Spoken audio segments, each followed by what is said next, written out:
It's Men's Health Week, and today Geraldine Mayo and Raewyn Hamilton from the website wisanow are talking about how women can help men with their health as they age. Ladies, welcome back to the show. Thank you, Sarah. Why is it that men just won't go to the doctor if they feel something's wrong with them, in your experience? Well, do you know, I was just talking to a younger girl earlier, and she said women are in touch with their bodies all the time, probably because we have a cycle.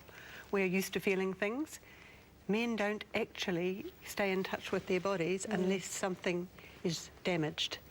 And then, or we've got the flu. So then they think about it, oh, golly, something's wrong, yes, and they'll do something. Most women say, if my husband goes to the doctor, he is ill. Mind you, they become hypochondriacs when they get the flu. Oh, they do. That's true, the man flu. Yes. But, you know, there's also been this sort of little saying that men only go to the doctor if something falls off. I mean, how true a little saying is that? Well, my partner actually does have an annual checkup. Has been doing it since he was 50. How old is he? He's 63. He only did that because work. You know, it was the work. The annual checkup? Annual checkup. Like a pilot. The executives were, in that company, were told that they had to do that every year, and he's got into the habit of that. But he's very good with the injury thing, but not the illness.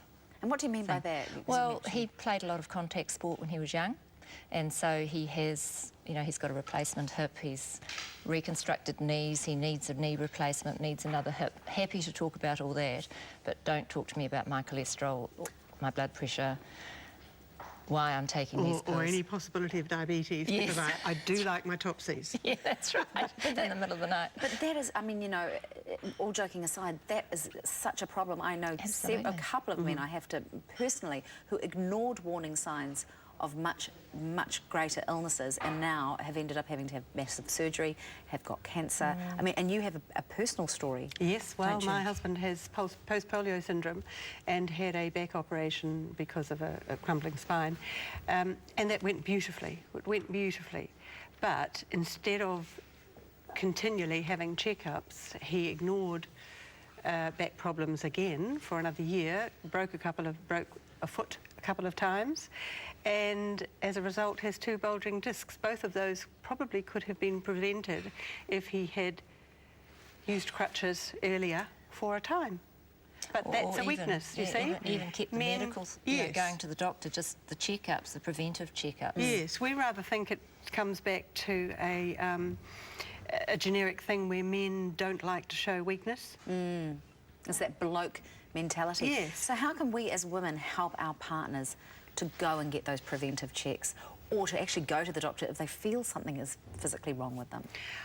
I'm not sure. It's very difficult. Yeah, it is very difficult. I think it would be absolutely amazing the way that women have free mammograms after 50. I think it would be brilliant if guys had blood pressure and blood sugar tests after 50. Well, in fact, it's free mammograms after 45. Yes, but if guys had a free blood pressure and blood sugar check, and women said, well, hey, have you been for yours this year? Or, you know, I think things come in the mail. Part of the problem for men too is and this sounds dreadful, but in terms of charities, prostate cancer is not a sexy charity, whereas breast cancer is part of the nation. Yes. And so that must be difficult for men too, because it's not something that's easily talked about. And prostate cancer to me is difficult. And also they're all very afraid of the actual test. Needles. Well, it's not even needles. No, it's not the needle part, it's the other bit. But although my understanding is it's initially a blood test and you only have to get the rubber glove of it. And compared to what a mammogram's like, I mean, it's probably squashing nothing. bit. So what do you say to your husbands in terms of looking at, you know, what do you say to your husband now? He's got 2 bulging discs and he hasn't done what you wanted him to do. I say to him, have you been to the physiotherapist? Yes. And the improvements are huge. Absolutely huge. He had his first 4 days off crutches. So you nag him, really? Yes. Yes. Is that what you do with your husband, Try Geraldine? not to, but yes. You know, not in a negative way, but just remind them. And I think nutritional supplements, it's a matter of having them in the house. If you're taking them and it's just seen as a religious thing, then they might take them. Then they take them. And I think if you talk to them logically about it, you know, if you find an article and just have a normal discussion in general terms about it, they're not sick. You know, they can pick up the signals.